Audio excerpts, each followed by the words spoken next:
2장 11절 12절입니다.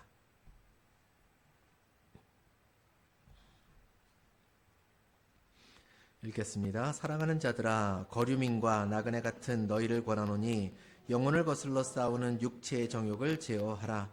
너희가 이방인 중에서 행실을 선하게 가져 너희를 악행한다고 비방하는 자들로 하여금 너희 선한 일을 보고 오시는 날에 하나님께 영광을 돌리게 하려 함이라. 아멘.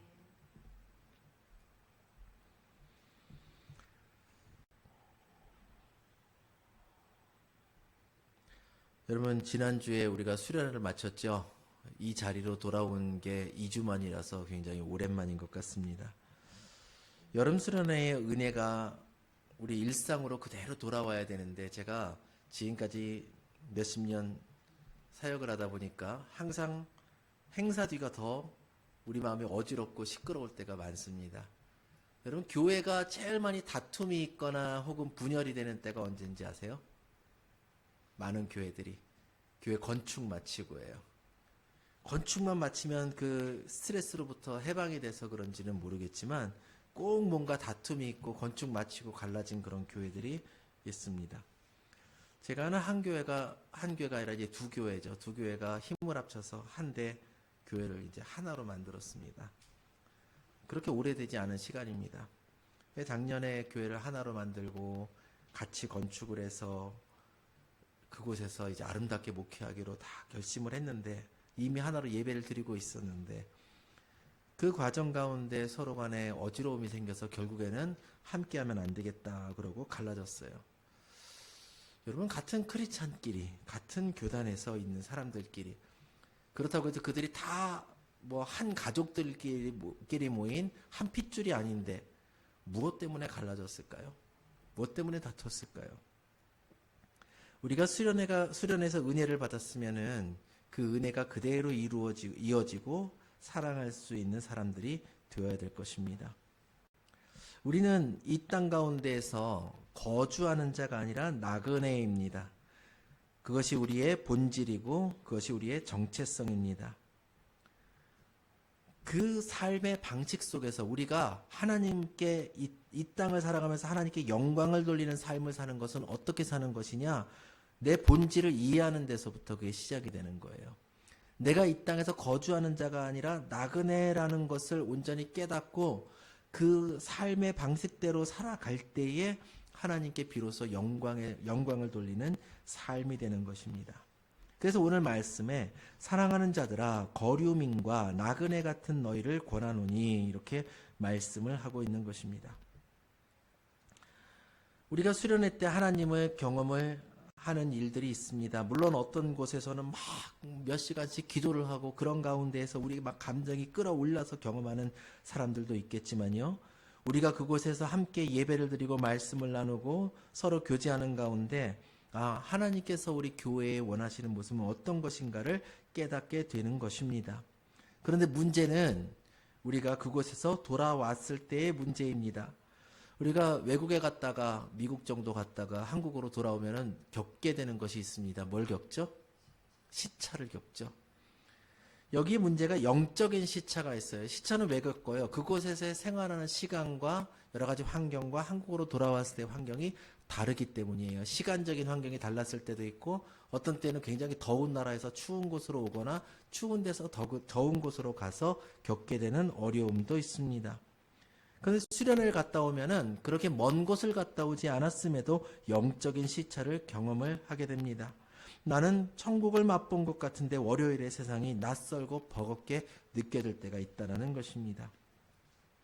이런 불편함은 아까 제가 세상의 법이 우리를 핍박할 때 오히려 우리에게 기회가 됐다라고 말씀을 드렸지만, 세상 속에서 느끼는 불편함, 이질감, 이런 것들이 내가 믿음이 약해진 것의 증거가 아니라 오히려 내가 영적으로 건강하기 때문에 뭔가 그 환경과 다른 환경 속으로 들어가서 어색함을 느끼게 될 때가 있다라는 것입니다.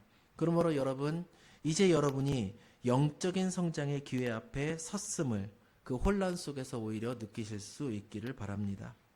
물고기가 물 밖에 나가면 숨쉬기가 편할까요? 불편할까요? 불편하지요. 우리가 물속에 들어가도 역시 불편합니다. 그 말씀은 무엇이냐면 하나님 나라에 속한 우리가 세상의 방식 속으로 들어갈 때, 세상의 환경 속으로 들어갈 때 불편함을 느껴야 된다는 것입니다. 제가 아는 한 목사님이 예수님께 온전히 속하고 거듭나기 전에 그렇게 자기가 술을 담배를 좋아했다 그래요.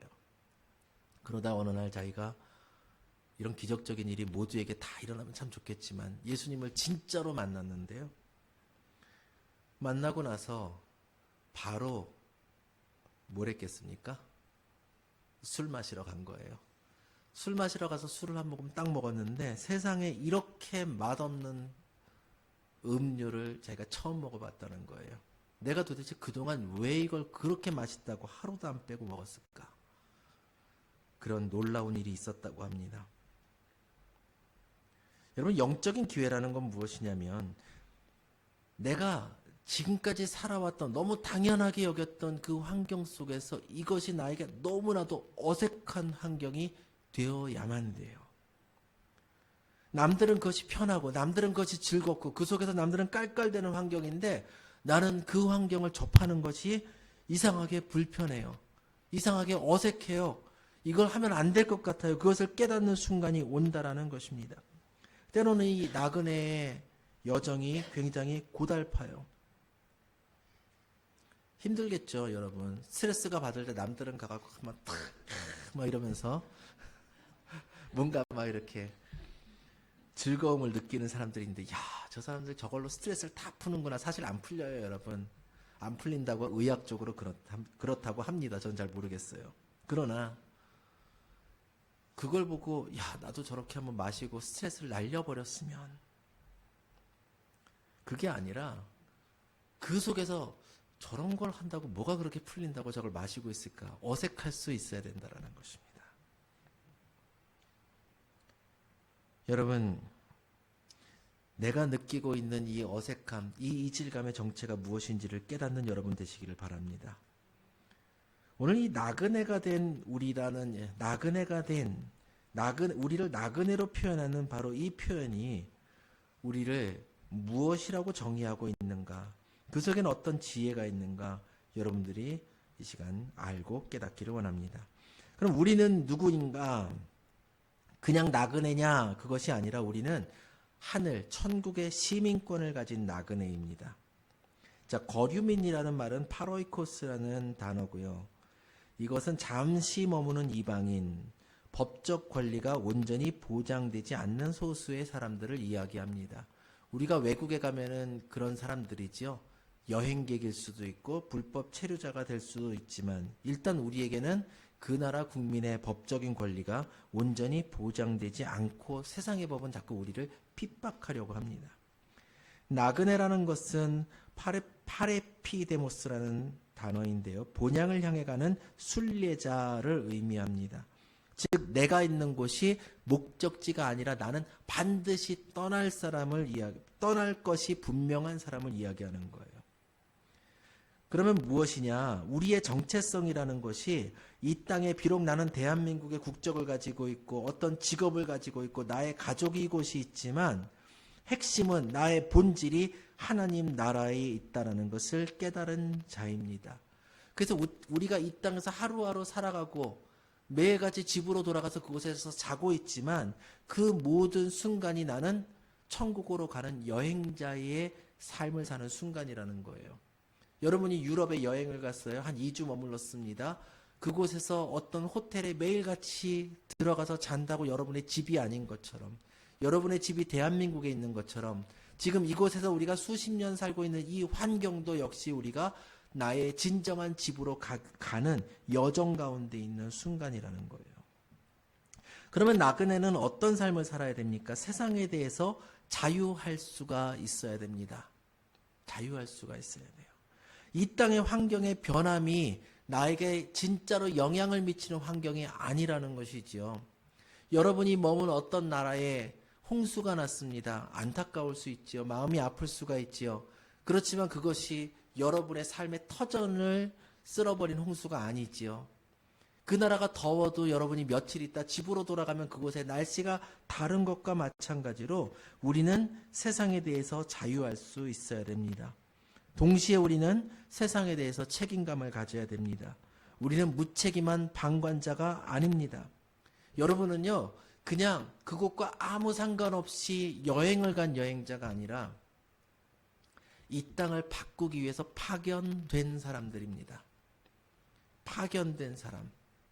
개척자가 될 수도 있고 대사가 될 수도 있고 전달자가 될 수도 있습니다. 그렇기 때문에 여러분은 이 땅에 무너져가는 모습을 방관해서는 안 되는 자들입니다. 이 땅의 질서를 좌우하는 자가 아니라 이 땅에 하나님의 질서를 전하는 자가 되어야 된다는 거예요.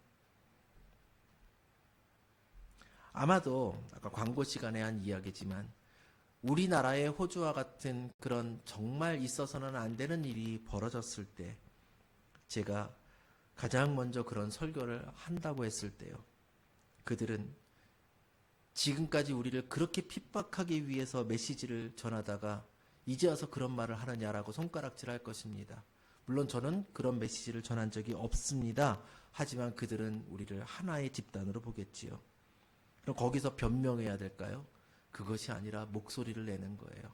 때로는 핍박당하더라도, 때로는 그들이 무기를 들고 들어온다 할지라도 우리는요, 내가 힘을 가졌을 때 그들을 핍박하기 위해서 힘을 휘두르는 자가 아니라 그들이 힘을 가졌을 때 진정한 힘인 하나님의 말씀을 우리 입술로 내보내는 자들이 되어야 된다는 것입니다. 그렇기 때문에 우리는 그들과 영적인 싸움을 하는 자들입니다. 우리가 있는 곳은 가장 치열한 전쟁터입니다. 안전함 속에 머무는 곳이 아니라 치열한 전쟁터로서 우리의 삶의 터전이 존재하는 것이라는 겁니다. 그러므로 세상에 선한 영향력을 미치기 위한 첫걸음이 우리 안에서 시작돼야 됩니다. 여러분 여기 보니까 육체의 정욕이라는 표현이 나옵니다.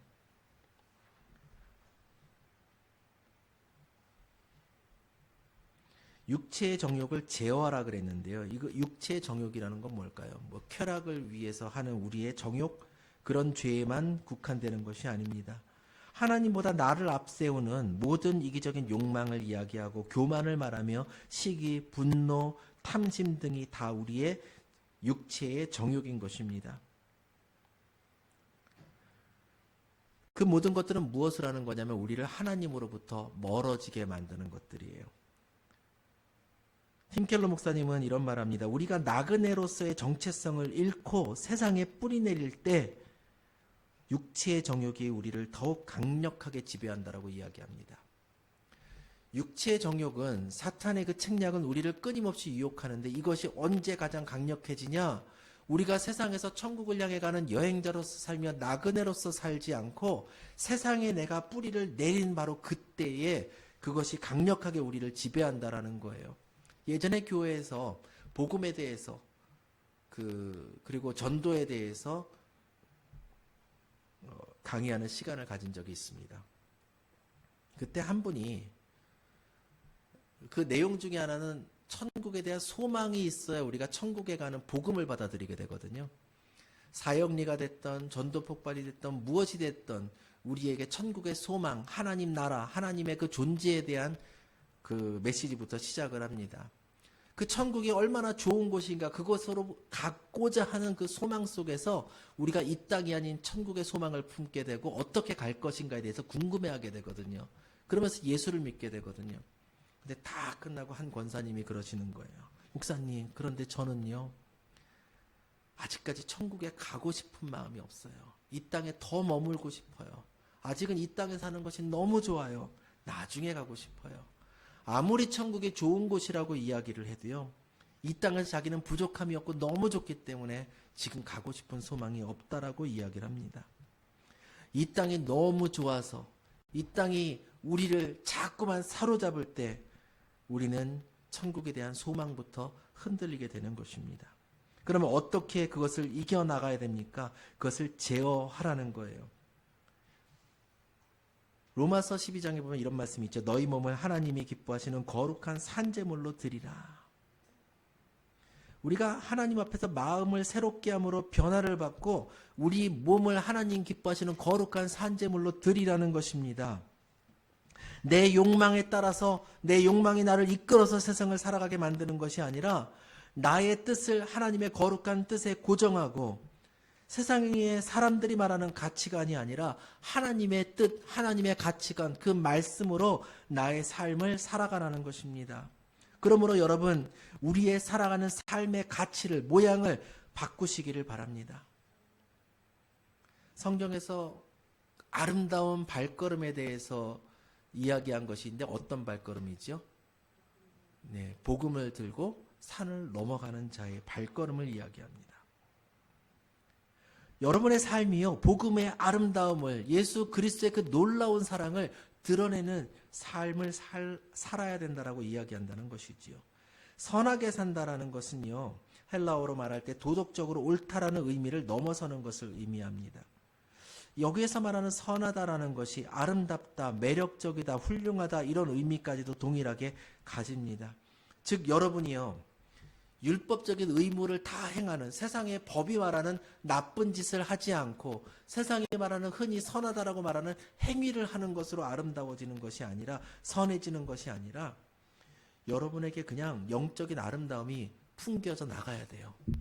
보여야 된다라는 것입니다. 삶의 현장에서 어떻게 우리는 아름다워질 수 있습니까? 여러분, 부당한 지시 안에서 우리는 때로는 막 분노합니다. 그렇죠? 막 용기를 가져서 막 대적을 합니다. 그런데 어떤 사람 보면요, 참 지혜롭게 말해요. 상대의 인격을 뭉개려고 하지 않습니다. 너는 그렇게 행하니까 넌 나쁜 사람이야. 뭉개서 자기를 높아지려고 하질 않아요. 우리 그런 경우 많이 있어요, 없어요? 어떤 사람이 나와의 갈등 속에서 내 생각에 잘못된 행위를 할 때 그 사람의 모든 인격은 다 잘못된 것으로 치부하면서 그 사람을 아주 쓰레기로 만들어버리는 경우가 많이 있잖아요. 그런데 참 지혜롭게 말하는 사람이 있습니다. 상대의 인격을 존중하면서도 그 사람이 옳은 메시지를 따라오게 만드는 사람이 있습니다.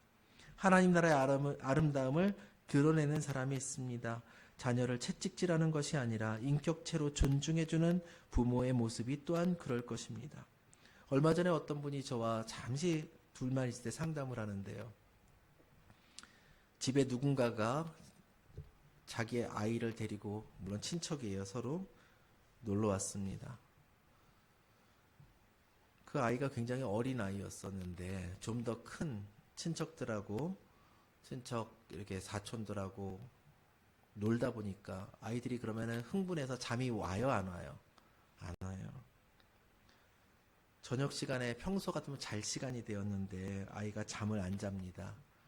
그래서 그 아빠가 자라 그랬는데 안 자니까 화를 내면서 아이를 방에 끌고 들어가서 때리더라는 거예요. 그게 그 사촌들 마음속에 너무 큰, 자기 아빠는 그런 적이 없어서 그게 너무 큰 상처가 되어서 아이들이 나중에 울더라는 것입니다. 왜 그런 일이 있는가? 우리 자녀를 키우면서 자녀를 내 마음대로 키우려고 할 때가 참 많이 있어요. 내 마음대로 해도 된다고 생각하기 때문에 그럴지 모릅니다. 가족 간의 그 서로를 대하는 모습 속에서 남에게라면 하지 않을 행동들을 서로에게 할 때가 참 많이 있습니다. 우리 모두가 다 그럴 때가 있죠. 남이라면 하지 않을 행동, 가족이니까 그렇지라는 말 속에서는 가족이라서 함부로 대한다는 말과 같아질지도 모르겠습니다. 아름다운 인격이라는 것은, 영적인 아름다움이라는 것은 남에게도 가족에게도 나 자신에게도 하나님의 뜻대로 행하는 것을 말할 것입니다.